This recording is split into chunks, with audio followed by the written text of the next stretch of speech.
یہ سب کچھ اسکول میں ہونے والے ایک واقعے سے شروع ہوا تھا۔ امامہ اس وقت میٹرک کی اسٹوڈنٹ تھی اور تحریم اس کی اچھی دوستوں میں سے ایک تھی۔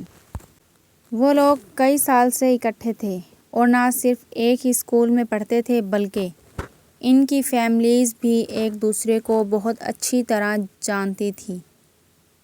اپنی فرینڈز میں سے امامہ کی سب سے زیادہ دوستی تحریم اور جویریہ سے تھی، مگر اسے حیرت ہوتی تھی کہ اتنی گہری دوستی ہونے کے باوجود بھی جویریہ اور تحریم اس کے گھر آنے سے کتراتی تھیں۔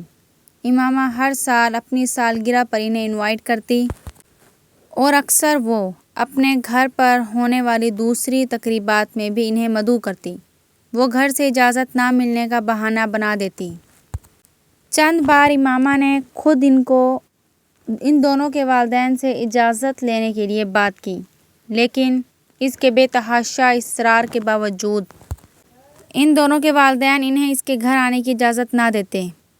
ان کے پاس اس رویے پر کچھ شاکی ہو کر اس نے اپنے والدین سے شکایت کی، تمہاری یہ دونوں فرینڈز سید ہیں، یہ لوگ عام طور پر ہمارے فرقے کو پسند نہیں کرتے، اس لیے ان دونوں کے والدین انہیں ہمارے گھر نہیں آنے دیتے۔ ایک بار اس کی امی نے اس کی شکایت پر کہا، یہ کیا بات ہوئی، ہمارے فرقے کو کیوں پسند نہیں کرتے؟ امامہ کو ان کی بات پر تعجب ہوا۔ اب یہ تو وہی لوگ بتا سکتے ہیں کہ وہ ہمارے فرقے کو کیوں پسند نہیں کرتے۔ یہ تو ہمیں غیر مسلم بھی کہتے ہیں۔ اس کی امی نے کہا، کیوں غیر مسلم کہتے ہیں؟ ہم تو غیر مسلم نہیں ہیں، امامہ نے کچھ الجھ کر کہا۔